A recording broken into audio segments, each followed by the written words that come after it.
नमस्कार दोस्तों। मैं जैसा कि आपको वादा किया था कि आज आपके सामने लाइव होऊंगा।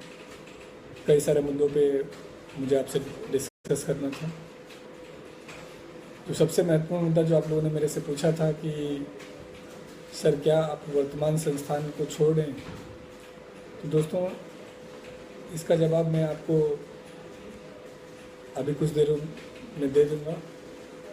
सबसे महत्वपूर्ण मुद्दा है कि सर आप ये श्योर 60 क्या है, क्यों लेकर के आ रहे हैं, क्या पर्पज़ है, ये किस तरीके से बाकी कोचिंगों से अलग है। तो सबसे पहले बच्चों मैं ये बताता हूँ कि पिछले 8 सालों से लगातार मैं एज ए टीचर विभिन्न संस्थानों में काम करता रहा। आज भी मैं एक अच्छे संस्थान में कार्यरत हूँ, परंतु कुछ मुद्दे थे जिनसे मुझे लगा कि मुझे अपना भी एक स्टार्टअप करना चाहिए, जिस स्टार्टअप का बेस सिर्फ कोर्स पूरा कराना या एक तरीके से ये कहें कि सर्टिफिकेट कोर्स के तरीके से ना हो, जैसे कि हमारे भारत की शिक्षा प्रणाली में मेरा मानना है कि जब हम स्टूडेंट के रूप में जा रहे होते हैं तो हमारा पर्पज़ सिर्फ और सिर्फ शायद कोर्स पूरा कराने तक होता है। टीचर के रूप में शायद मेरी भी ड्यूटी सिर्फ सिलेबस पूरा करने तक होती है। आप क्या कर रहे हैं, कैसे कर रहे हैं, कहाँ आपको दिक्कत है, शायद इन चीज़ों को मैं सीरियसली नहीं ले रहा होता हूँ। तो मुझे लगा कि क्यों ना मैं कुछ ऐसा कॉन्सेप्ट लाऊं कि जहाँ पे बच्चा पूरी तरीके से मेरे देख रेख में हो, पूरी तरीके से उसकी जिम्मेदारी को मैं उठाऊं, उसकी सारी समस्याएं, उसकी ज़रूरतें, उसको सही समय पर मार्गदर्शन सभी तरीके से करूँ। इसके लिए मैंने कुछ अपने मित्रों से, जो कि इस समय IAS हैं, कई सारे अच्छे पोस्टों पे कार्यरत हैं, मैंने उनसे अपना हेल्प मांगा। खुशी खुशी वो लोग तैयार हुए। आज मेरे कोर कमेटी में वो लोग भी हैं। टीचर के रूप में कई सारे IITians मेरे साथ जुड़े हुए हैं। अब मतलब जो मुझे सबसे ज़्यादा ज़रूरत थी एक ऐसी ग्रुप की जो एक बेहतर तरीके से पढ़ा सके, बच्चों को गाइड कर सके। इन सारी चीज़ों को मैं लेकर के आया। पिछले लगभग साल भर से मैं इस मुद्दे पे काम कर रहा था। धीरे धीरे मैंने साइलेंटली काम किया। जब मैं प्रूफ हो गया तो मैंने इसको ओपनली किया, लेकिन ओपनली करने के बाद मेरे पर कई तरीके के प्रेशर आने लगे कि नहीं, आप अपना पढ़ाइए, आप इस तरीके के कार्य मत करिए। मुझे भी डर लगा कि पता नहीं मैं अपना कार्य कर पाऊँगा, सही से नहीं कर पाऊँगा, अपना स्टार्टअप लेना चाहिए नहीं लेना चाहिए। एक तरफ भारत में जहाँ बड़े लेवल पे बेरोज़गारी है, हर समय चैलेंजेस ही चैलेंजेस हैं, और जहाँ पे आप ऑलरेडी एक अच्छा पैकेज उठा रहे हो, वैसे में इस तरीके का डिसीजन लेना मेरे लिए बहुत मुश्किल था। आपने देखा होगा पिछले 3-4 दिनों पहले मैंने डाला कि नहीं, मेरा किसी प्रकार के गुरुकुल से कोई संबंध नहीं। उसके पीछे कुछ कारण थे दोस्तों। मैनेजमेंट का डिसीजन था कि सर आपको या तो गुरुकुल चलाना चाहिए या तो हमारे संस्थान के साथ जुड़ना है, ये आपका डिसीजन है। तो मुझे लगा कि एक ऐसा संस्थान जहाँ पे मैं बच्चों को उठा चुका हूँ, मतलब कल जो बच्चे मेरे विश्वास पे आ चुके हैं, जो मेरे साथ कार्य कर रहे हैं, लगभग 60-65 लोगों की टीम मेरे साथ, 20-22 टीचर और भी मैनेजमेंट के लोग। शायद उनकी सैलरी मैं ना दे पाऊँ यदि छोड़ दूंगा। तो मैंने उन सभी से बात की। सब ने कहा कि नहीं सर आप आइए, हम हर तरीके से आपके साथ हैं। मुझे भी लगा कि यदि मैं इसी तरीके से डरता रहा तो शायद लाइफ में मैं कभी भी आगे अपने लिए कुछ स्टार्टअप या कुछ बेस्ट डिसीजन नहीं ले पाऊँगा, क्योंकि मुझे एज ए टीचर मैं बार बार अपने बच्चों से कहता रहा कि जो करिए मन से करिए, नहीं तो मत करिए। जज्बे के साथ होना चाहिए, जुनून के साथ होना चाहिए, क्योंकि मेरा हमेशा से एक सोच रहा है कि हम सारे ईमानदार नहीं हैं। एज ए मैं जब डॉक्टर की बात करता हूँ तो मैं देखता हूँ कि वो भी सिर्फ अपनी ड्यूटी पूरा करने तक रहता है। एज अ पुलिस वाला, as a teacher, as a मित्र, हम सारे बस अपनी ड्यूटीज़ को फॉर्मेलिटीज़ के रूप में पूरा कर रहे हैं। तो मुझे लगा कि नहीं, क्यों ना हम इसको as a passion, as a purpose इसको यूज करें। मेरे कई मित्र हैं जिन्होंने मुझे मना किया कि नहीं, तुमको ये नहीं करना चाहिए, बेहतर है। तो फिर मैंने डिसाइड किया कि नहीं, आगे क्या होगा नहीं मुझे नहीं पता, मैं बेहतर कर पाऊँगा नहीं कर पाऊँगा, नहीं मुझे खुद पर यकीन है कि हाँ आज तक जो मैंने किया है बेहतर किया है। शायद बहुत लोगों को पता भी ना हो मेरी ज़िंदगी के बारे में। मैं एक बहुत ही पुअर फैमिली से रहा, हालांकि मैं उसको अपना वीक पॉइंट नहीं मानता हूँ, मैं अपना स्ट्रॉन्ग पॉइंट मानता हूँ। मैंने दिल्ली में बहुत छोटे छोटे कार्य भी किए, मुझे नहीं लगता कि मुझे ओपन करना चाहिए, लेकिन हाँ मैं ये ज़रूर बता रहा हूँ कि ऐसे कार्य जिनमें मुझे शायद 2,500 रुपये सैलरी मिलती थी, 9 घंटे नौकरी करना था, मतलब बहुत ही ज़मीन से जुड़ा हुआ था। धीरे धीरे मैं एफर्ट करता गया, प्रयास करता गया, और आज दोस्तों मैं ये तो नहीं कहूँगा कि मैं बहुत अच्छा हूँ, लेकिन मैं ये कह सकता हूँ कि अपने फील्ड में सबसे ज़्यादा सैलरी लेने वाले टीचर्स में से एक टीचर्स हूँ। तो दोस्तों मुझे ये बताते हुए खुशी हो रही है कि मैं पिछले 16 में भी अच्छा परफॉर्मेंस कर पाया अपने बच्चों के साथ, 17 में भी अच्छा परफॉर्मेंस कर रहे हैं, 18 में कोशिश है कुछ बेहतर करने के लिए। मेरे टीचर्स के रूप में मेरे पास वे बच्चे हैं जो ऑलरेडी पिछले सालों में सेलेक्ट हो चुके हैं। IITians का भी टीचर के रूप में मेरे पास ग्रुप है, टेक्निकल सपोर्ट भी है, ऐसे कई सारी चीज़ें थी। अब रही बात श्योर 60 क्या है, तो श्योर 60 दोस्तों एक ऐसा कॉन्सेप्ट था कि जहाँ पे बच्चा सिर्फ और सिर्फ पढ़े, बच्चे के सामने आने वाली सारी समस्याएं सॉल्व की जाएं, चाहे वो खाने पीने से रिलेटेड हो, चाहे वो उसके कॉन्सेप्चुअल प्रॉब्लम से हो, चाहे उसके फ्यूचरिस्टिक प्रोग्राम से हो। क्योंकि जो आजकल कंपटीशन का दौर है, जहाँ 32 लाख लोग फॉर्म भरते हैं, फाइनली सिलेक्शन 8 से 10 हज़ार का लोगों का होता है, वैसे समय में मुझे लगता है कि बच्चे की एक गलती उसके लिए बहुत मुश्किल होता है। आप एज ए स्टूडेंट दिल्ली या जैसे बहुत बड़े बड़े प्रतिष्ठित शहरों में आप जा रहे होते हैं, जज्बा जोश भी होता है, लेकिन मुझे लगता है कि कई बार सही इन्वायरमेंट न मिल पाने के कारण सही बार सपोर्ट न मिल पाने के कारण आप अपने आप को बेहतर प्रूफ नहीं कर पाते। मैं हमेशा से ये मान के चलता हूँ, मैं एजुकेशन से हूँ, कि यदि टीचर चाह ले तो विद्यार्थी फेल नहीं हो सकता है। बशर्ते की शर्त यह है कि विद्यार्थी को टीचर को विद्यार्थी के साथ अपना 100% देना हो। SSC या किसी भी ऐसे एग्ज़ाम की रणनीति यदि आप देखें तो प्रॉपर प्लानिंग के तहत किया जाए तो 6 महीने 9 से 8 महीने का टाइम बहुत परफेक्ट होता है। फिर भी मैंने 1 साल का टाइम आपसे लिया था। तो हमने सबसे पहला जो सबसे बड़ी समस्या थी विद्यार्थियों की वो था मोबाइल, वो हमने दूर करवाया, और हमने प्रॉपर टाइम टेबल बनाया, प्रॉपर कोर कमेटी बनाई, जिनको ध्यान में रख करके हम लोगों ने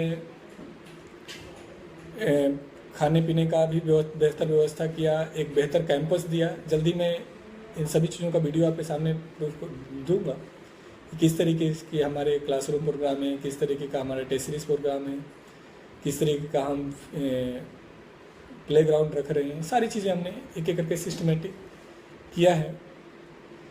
तो और भी जो जानकारी आपको श्योर 60 से संबंधित चाहिए वो आप कर सकते हैं। हाँ, एक बेहतर प्रयास जो मैं कर पाया, जो सारी मेरे बच्चियों का शिकायत था कि सर आपने लड़कों के लिए किया, हमारे लिए क्यों नहीं कर रहे।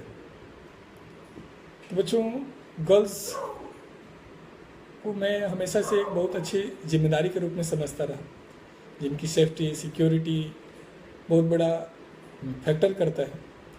अब जा कर के मैंने दोस्तों वो फाइनलाइज कर लिया है। गर्ल्स के लिए भी मैं जल्दी अगले 4-5 दिन में लोकेशन के साथ आपको अपडेट कर दूंगा। मेरा प्रयास है कि 22 अक्टूबर से मैं गर्ल्स का बैचेज अनाउंस कर दूं। मैं गर्ल्स के लिए जो शुरू कर रहा हूँ, मैं हरियाणा के 2-3 गर्ल्स कॉलेज से बात कर रहा हूँ। यदि वहाँ बात बन गई तो ठीक, क्योंकि वहाँ पे ऑलरेडी सारी सुविधाएं, फैसिलिटी, सेफ्टी का मुझे सपोर्ट मिल जाएगा। और यदि किसी कारणवश वहाँ नहीं बन पाए तो दिल्ली में मैंने दोस्तों लगभग फाइनल कर लिया। हाँ, मेरा प्रयास हमेशा ये रहा है कि दिल्ली से बाहर मैं रहूँ, जहाँ पे मैं बच्चों को एक चीप रेट पर अच्छी क्वालिटी दे पाऊँ, ताकि उन पे भी ज़्यादा बर्डन ना हो और मेरे लिए भी एक अच्छा इन्वायरमेंट देना पॉसिबल हो। तो विशेष ये है कि हमने गर्ल्स के लिए भी ये शुरू कर दिया है। दूसरा क्या है दोस्तों, अब मैं पूरी तरीके से बाकी कार्यों को छोड़ करके इसी में लग रहा हूँ, क्योंकि मेरा हमेशा से मानना रहा है कि मैं 10,000 असफल बच्चों को पढ़ाऊँ, उससे अच्छा है कि मैं 100 सफल बच्चों को पढ़ाऊँ। इसी दिशा में मैं ये Sure60 लेकर के आ रहा हूँ। मेरे किसी से कोई पर्सनल शिकायत नहीं है, किसी संस्थान से, किसी मैनेजमेंट से, किसी टीचर से। लेकिन दोस्तों, कई मुद्दों पे मुझे दुख है कि एक ऐसा संस्थान जहाँ पे हम लोग पूरी तरीके से अपना बेस्ट एफर्ट किए, बेस्ट तरीके से हमने सहयोग किया, अचानक कोई नया लड़का आता है और उसको मेरी क्लास में भेज दिया जाता है और वो वहाँ बकवास करता है कि ये टीचर अच्छा नहीं है। मुझे नहीं लगता कि मुझे प्रूफ करने की ज़रूरत है कि मैं टीचर अच्छा हूँ, बुरा हूँ। हाँ, आलोचना, बुराई मुझे लगता है कि सबसे आसान काम है। तारीफ करने के लिए गट्स चाहिए। तो शायद एक कारण ये भी रहा कि नहीं, मुझे यदि मैं दूसरों के वहाँ डिपेंडेंट रहूँगा तो हमेशा से समस्याएं मेरे सामने आती रहेंगी। मैं ये मान के चलता हूँ कि मैं स्वर्ग का गुलाम होने से अच्छा हो कि मैं नरक का राजा रहूं। इसी कॉन्सेप्ट को मैंने ध्यान में रख के मैंने सोचा कि नहीं, मैं अपना स्टार्टअप ही करूँगा। दूसरा था कि जो मेरे टीचर ग्रुप में मैंने देखा कि हम टीचर्स बहुत डरे हुए हैं। डर किस बात का है मुझे नहीं पता। शायद डर इस बात का है कि इतनी सैलरी हमें कोई नहीं दे पाएगा या इतनी सैलरी हम नहीं कमा पाएंगे। मैं हमेशा से मान के चलता हूँ कि आप जो सैलरी कमा रहे हैं तो किसी की कृपा दृष्टि से नहीं कमा रहे हैं, आपकी योग्यता है तभी आपको दिया जा रहा है। यदि हाँ आपको ये लगता हो कि यस आप किसी दूसरे के दया दृष्टि से कमा रहे हैं तो ये आपका भ्रम है। आपका जिस दिन फीडबैक खराब होगा, आपका जिस दिन आप ऊंची आवाज़ में बात कर देंगे, जिस दिन आप अपने अधिकारों की मांग कर देंगे, आपको आपकी औकात दिखा दी जाएगी। मैं किसी भी टीचर या किसी संस्थान का विरोध नहीं कर रहा हूँ, लेकिन मैं ये फिर रिपीट कर रहा हूँ कि कुछ मुद्दे हैं जिन पे मेरा विरोध है। तीसरा मुद्दा मैं ये कहना चाहता हूँ कि यदि मैंने किसी संस्थान में पढ़ाया, मैंने दिए गए टाइम से ज़्यादा पढ़ाया, मेरे आवर को डिडक्ट कर लिया जाए, मुझे उसकी भी आपत्ति नहीं है। ठीक है, मैं संस्थान का एक मैनेजमेंट होता है, टाइम होता है, उस टाइम यदि मैं पूरा ना करूं तो बिल्कुल मेरी सैलरी डिडक्ट होनी चाहिए और मुझे कोई आपत्ति भी नहीं। लेकिन प्रश्न मेरा है कुछ कि ये जो टाइम डिवीज़न हुआ है इसका आधार क्या है? क्या अचानक आपको मैं एक फिक्स टाइम में बांध दूँ तो क्या आप बन सकते हैं? शायद नहीं। तो मुझे कई बार लगा कि नहीं, मैं अपने आप को अच्छे से प्रोफेशनली यूज नहीं कर पा रहा हूँ। मैंने 4 दिन पहले जब डाला कि मैं किसी संस्थान संबंधित नहीं हूँ,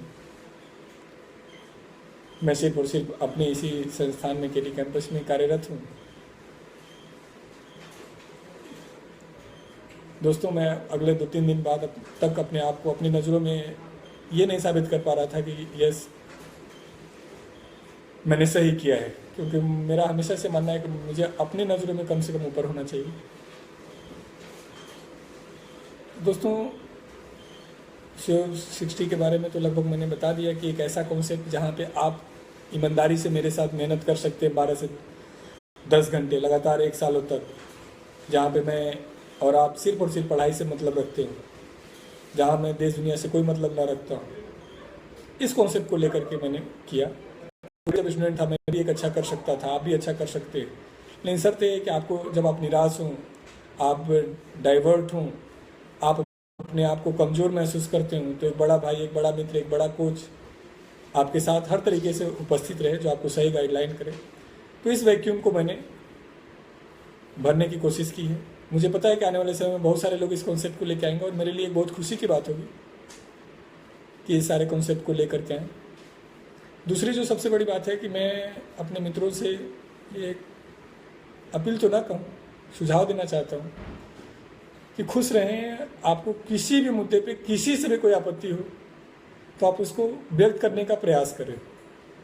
डरते रहेंगे तो डरते ही रहेंगे। हाँ, संस्थानों के, ऑर्गेनाइजेशंस के कुछ रूल्स होते हैं, उनको मैंने भी लगातार फॉलो किया है और मेरा भी मानना है कि यदि कोई मेरे संस्थान में हो तो उसको फॉलो करना चाहिए, लेकिन संस्थान के रूल के फॉलो करने का कहीं मतलब नहीं कि आप गुलाम बन जाते हो, आप अपने विचार तक ना व्यक्त कर पाते हो।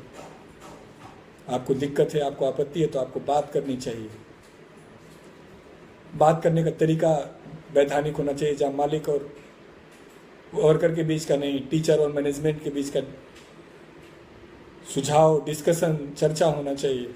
हो सकता है मेरी बातें कुछ लोगों को आपत्ति लगे, लेकिन मैं ईमानदारी से कह सकता हूँ कि जब जिस संस्थान में मैंने काम किया 100% उनके साथ ही डेडिकेटेड रहा। मुझे अचानक प्रेशर बनाया जाता है कि आप कोई एक संस्थान चूज करो, या तो गुरुकुल या तो हमारा संस्थान। दोस्तों, आप सबका कमेंट आ रहा है कि क्या आपने केडी छोड़ दिया, तो अभी मैंने छोड़ा नहीं, लेकिन मैं पूरी तरीके से वहाँ के बैचेस को कंप्लीट करके अपने गुरुकुल के कॉन्सेप्ट को ही ईमानदारी से लागू करना चाहूँगा। किसी भी तरीके से मैं किसी भी संस्थान का विरोध दर्ज करना मेरा मकसद नहीं है, ना ही मैं किसी से कोई नाराज हूँ, लेकिन मेरा ये भी मानना है कि हर व्यक्ति को अधिकार है अपने कार्य को करने का। मैं अचानक दिल्ली से 100 किलोमीटर दूर एक छोटे से गांव में एक छोटा सा कॉलेज लेकर के 60 बच्चों को लेकर के मैं एक कॉन्सेप्ट शुरू करता हूं कि चलो, वे बच्चे जो पिछले दो बार 3 बार से फेल हो चुके हैं, जो निराश हो चुके हैं, जिनको समझ नहीं आ रहा